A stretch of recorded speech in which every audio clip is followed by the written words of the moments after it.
Well, welcome to Brainstorming America. Ken Rollins here with John Merrill. John, good to see you, buddy. Hey, Ken, great to be with you for number 37 of Brainstorming number America. 37. Yes, sir, and they said it wouldn't last. Oh, my goodness.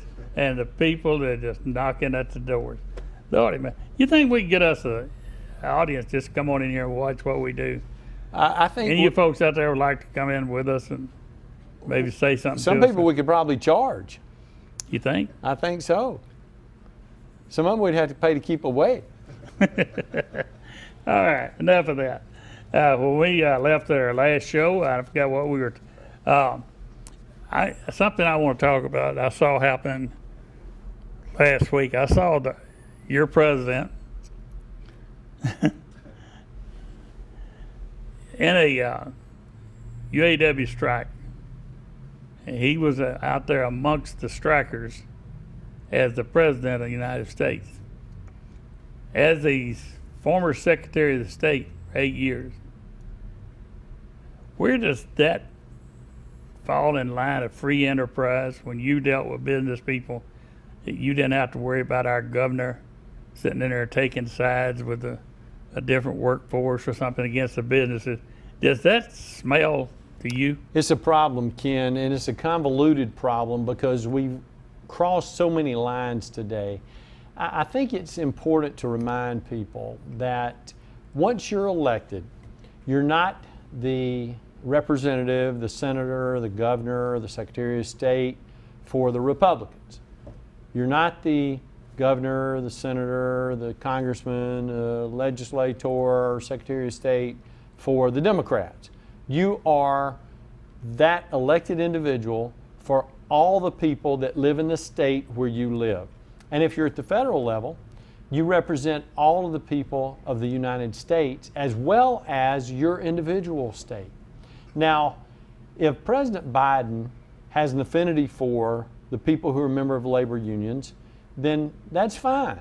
Those people have been supportive of him throughout his career since 1972 when he first ran for the United States Senate and was successfully elected to represent the state of Delaware. But for him to use the bully pulpit of the presidency, the Oval Office, to try to influence bargaining, to try to influence what's going on in the private sector is not appropriate. It's never been appropriate. It doesn't matter if you think back to the times of John Kennedy and the steel strike and the steel issues in 1962. It does not matter if you think back to President Reagan and the air traffic control strike in 1981. Presidents have always done what was supposed to be done by the chief executive in regard to labor relations. And that's to let it run its own course, except when the people were not following established law in the United States. And whenever that happens, they stepped in and give it the attention that it deserves. But unfortunately, we have too many people in Washington today, and some in Montgomery, who want to advance their own political agenda, who want to position themselves primarily for election to a higher office or to promote themselves for the potential to be in higher office. And it's time for us to stand up and say, no more of this, no more. Well, when I made my feelings known on Facebook, and I took some hits from people stating that I was anti-union, which is furthest thing from the truth. I used to be a chief union steward at a government installation. The difference that I saw this is the bargaining between the people and the business should be between the people and the business, not having a senator or a president or anyone interfere to offer one-upsmanship to the people or the business, because you were in charge of luring businesses to Alabama. How dare you say, come to Alabama and we'll take care and provide you a great place to run your business. But then when it comes to the bargaining, we're going to take the side of the employees against you. No matter what the issue, when he stepped onto that line, I bet you he didn't have any idea what the issues were between the two bodies. What do you want to bet? Why would that be different than any other issue that's in front of him today? It's exactly. Exactly. Why? Why, Lord? But that's the thing that people need to understand. When the president of the United States should not be taking sides between any business and the employees. Any business and the employee. I don't care what it is, with his union worker, but what he's done, and hear me on this, what he has done to the United Auto Workers, he's inserted the new Green Deal in automotive. They have got to build X number green cars, electric vehicles, that nobody's buying. They're sitting on empty lots all over the country. China's got several million of them if you'd like to buy them. They're laying out there on the ground because they thought that there's going to be a big boom in electric vehicles. Well, UAW took their brought too. They are dying. That's the reason they're on strike. It's because they're making vehicles, putting them out there, and nobody wanted them. And they had to make them because this president says you're going to make, for every vehicle you make, X number of them are going to be electric. And that, somebody has to eat that cost, and that's cost the union. And then he's out there on the line walking with the same people who he put out of work. He put out of work with his new Green Deal. But really, Ken, the biggest problem is he does not see the correlation between what he's done administratively and what's happening economically. And that's a problem not just for those individuals in the automobile industry, but all around the country. But what we want you to do is to think about that and how that's going to influence you and your family. But we hope that you'll come back in just a few minutes and join us for the next segment of this week's episode of Brainstorming America. Thank you for sticking with us. Welcome back to Brainstorming America. I'm Ken Rollins. I'm here with John Merrill. And John, something new I saw the other day, and I mean nothing to a whole lot of people, but I saw that your friend, I do that just for me, Colin Kaepernick is begging the New York Jets to take him to fill. We lost Aaron Rodgers. Right. Or they lost Aaron to Achilles tendon torn or something. Some part of him was torn. But anyhow, Rodgers is out as quarterback. Kaepernick offered himself up. And the head of the Jets says, if he is accepted, I resign. What are your thoughts about Mr. Kaepernick? Let me tell you about my thoughts related to Colin Kaepernick. Let me hear it, brother. I think Colin Kaepernick is a disgrace. First of all, he is not able to play in the National Football League, not because of political stances that he took, because he can't throw a ball. He can't throw the ball much better than me, and I'm 59 years old. So let's be serious. If you can't perform at an elite level in the National Football League, you're not going to be able to have a spot on a roster, the 53-man roster in the National Football League, in any one of the teams that's currently playing. They only want elite athletes to play for them. When you are a distraction because of the things that you've chosen to do, because you were getting benched because you could not play anymore, and then you decide you're going to take a political stand by kneeling for the national anthem, first of all, that too is a disgrace, because there's no other country in the world that would allow you to embarrass their flag and the symbol of their country during a national time of recognition because of a political stance that you've taken. Now, we've had instances before in the 1968 Olympics with Tommy Smith and John Carlos, who actually thought that it was more important to them to raise their fist to demonstrate black power than it was to gracefully accept their gold and silver medals that they won in the 100-meter dash. We've had instances like that have occurred before, but we've also had instances where some people were trying to burn the American flag at Wrigley Field, July 4th, 1976, where Rick Mundy actually sprinted out and took the flag from them and made sure that it was not set on fire in the middle of center field. Because we have outstanding athletes who are also outstanding patriots. But I do think that it's important to remember that the thing about Colin Kaepernick has less to do with his politics than his ability to play at an elite level anymore. People have confused the issue for political expediency.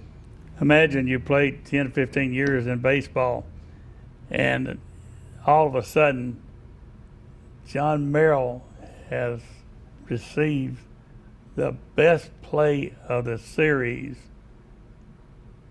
And oh my goodness. And it was for Rick Monday. Rick Monday, the greatest play of the what they call American League baseball. The best play, Rick Monday, grabbing that flag up. And boy, the way he did it was like, it was not the audience that was watching it live that were shocked. It was that dude down there with the flag that looked up and saw a train coming. Man, this guy done, and he's got my flag. The whole thing, I'm out of here. Here comes half of the work crew going to beat my butt. And here, that ain't nothing. I got a guy like a freight train coming at me, grabs the flag out of my hand. I don't even get to set it on fire. He had it lit, ready to go. That's right. Can you imagine? That's right. That should be the loser of the whole United States. He should be the biggest loser. Rick Monday got the biggest win. I've heard him say that was the biggest win of the year from what Monday did. That's right. No doubt All he about did it. run in what I would love to do, That's swoop right. it up and say. That's right. But if he'd have just turned back around and come and gave that old boy one in the tailbone, would have made it much fun. Mr.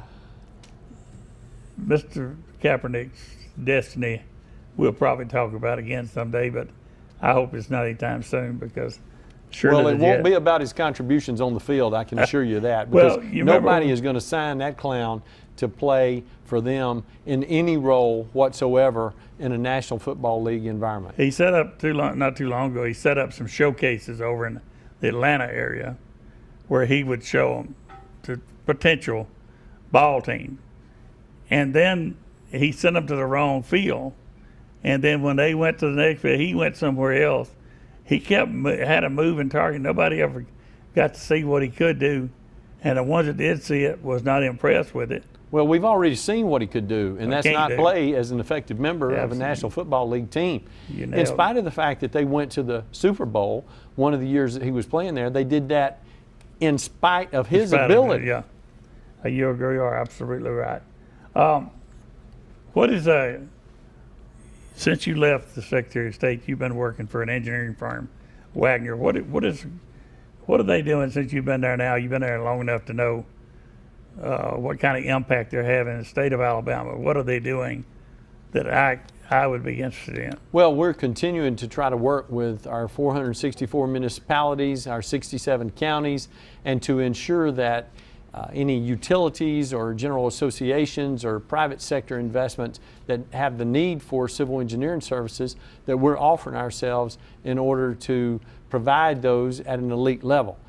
We have 16 offices in 6 states. We're part of a larger multinational firm that's in more than 30 states around the union. And we are very excited about the things we've been able to do since I've been a part of the Wagner team going back to January the 16th. So we're excited about the things that are coming in the area of water and sewer, roads and bridges, general park development, design, long-range planning, but we've got a lot more to do. I got more I want to talk about. There we go. Yes, sir. And we look forward to talking to you a little bit more about some of the issues that are so important to you in the final segment of this week's episode of Brainstorming America. And welcome back to Brainstorming America. John, we're at John Merrill, and John, when we went to a break, we were talking about where you work now. You used to work for the state as a Secretary of State, and you're working with Wagner and engineering. And what I was trying to figure out is the relationship between the engineering, and you've been there now a few months. You can tell, how does that relate to what everyday people out here in the cities? Yes, sir, absolutely. It relates to everything that goes on all around us, because not just our firm, but other firms around the state work with local municipalities and work with the counties to make sure that our roads are safe, that they're designed appropriately, properly, that our bridges are safe, designed appropriately and properly. And anytime we have expansion of municipal lines, or if certain requirements, zoning, planning take place in the county, that all of those things are done the way that they should be done. And that entire effort takes place usually with the help of consultants, consulting engineering firms that come and speak to those department directors and then work with those elected officials for approval to make sure that they can accomplish whatever the goal is. The construction of a new park, just like the Miracle Field here in Oxford, or Oxford Lake, or the ballparks at Oxford, or Chakalaka Park. All of those things were designed and put together by consulting engineering firms. So it's something that you don't really think about as an everyday citizen, and yet it's all around you. The design of the area where all of the building has taken place at exit 185. When I was growing up, this entire area was just a green field. And now, because of the way that it's set up and all the great designs that took place, it's been fully implemented to make sure that you take advantage of everything that you want to take advantage of, whether it's going to eat, going to shop, going to the doctor, whatever it is that you choose to do here at the Exchange in Oxford. So civil engineering firms are very, very important to our everyday way of life in Alabama and throughout the country. Great. Well, the civil engineering didn't take place when we built that Freedom Park over there by the Civic Center with a big flag. Yes, sir. That was me and Kevin Green. Yes, sir. You know Kevin Green, I'm Yes, sure. sir. The pro football player. Kevin didn't have but one way to do it, and that was wide open from Right. pedal to the metal. Right. And he had Leon Smith backing him. So you got Leon Smith over here, and you got some money over here, and you got a Kevin Green running offense. Who's a former Auburn Tiger and a former Pittsburgh Steeler, carries a lot of weight. Absolutely. Also Carolina Panthers, Super Bowl. Well, in my pocket out here, I've got a badge for a deputy sheriff, reserve. Kevin got his the same time I did. 2 days after he got his, he was pulling cars over on I-20 down at Moody. I'm serious, flashing the lights, pulling people over for reckless driving. He had all kinds of things. He got his badge, and they had the Sheriff Emerson had to call him back. He said, just going a little bit too far with that. Well, you told me, see, Sheriff Emerson, you remember? Oh, the yeah, late Sheriff Emerson. He was president of the National Sheriff's Association. When he gave you that badge, his words to me and Kevin was, you've got the same authority that I have. I'm just getting paid for it. So Kevin went out there with, oh man, and he went right on the took him at interstate. his word. He went right on the interstate and right past Pell City exit. He was pulling them over into Moody. I bless his heart. He's so much fun to work with because he didn't believe this. Sit down like we're talking about. Let's move this over here. We're gonna put it over there, and it was gone, and we built it. That was it. I love the guy. All right, enough of that. And I appreciate you bringing us up to speed on Wagner. I'm interested in it because you come out of the elected official, and you were interested in getting businesses here. Yes, sir. Now you're on the other side of taking care of the cities, making sure that they can get the things that's at their fingertips they don't know is there. And providing the services that they need to provide for their constituents. But one of the things that I've always been interested in is the environmental, because if you can prevent a city from getting a $250,000 lawsuit for a violation of something to do with the environment, you're well worth your weight in gold. Absolutely. Because there's a lot of things out there that cities don't know that they got to do in order to comply, and they're going to get worse with this administration. When we're going green, y'all going to have to learn green for it. Let's see, what have things that we hadn't thought.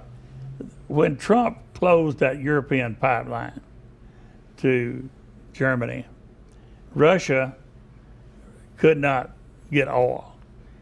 We buy, let's see, what was it? We bought 10.8 million barrels from April 2022 to May of 23. We bought, hear me, 10.8 million barrels of oil from Russia. and we're also paying money to Ukraine to fight Russia. Somewhere along the line, we getting it wrong in all corners, and I remember Trump said they're not going to open that file. Well, as soon as Biden went in, he opened it up. Now look, we're paying Russia to let us have oil. That is so. Can you call somebody for me? It's a problem, my friend, but I will tell you this. It reminds you of the things that were going on in the 80s with the Sandinistas and the Contras, and how those exchanges were taking place and the politics that were being played. And of course, that resulted in some congressional hearings. It resulted in some people losing jobs and some people going to jail.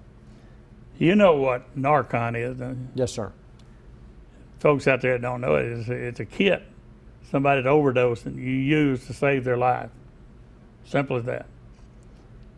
New York is asking their citizens to purchase those kits out of their pocket and have them in your home so that you can save somebody from overdosing because of the narcotic situation they got over there. I mean, this is the answer to the narcotic problem. Just get you a kit. When your kid overdoses, you'll have a kit. When your neighbor overdoses, you can have a kit. Then they also tell them to get the horn. Right. The one you have on your boat, air horn. Get you one of them so you can go out and blow that horn and tell the neighbors, I'm being robbed. I mean, I don't want the neighbor, I want the popo. Right, no doubt about it. Give me some popo. And speaking of the popo, we want you to know that we're excited about our next episode. We're going to have a special guest join us and change the format a little bit to see how you enjoy that as we try to talk about some more issues that we know you'll find informative and valuable to you on next week's episode of Brainstorming America.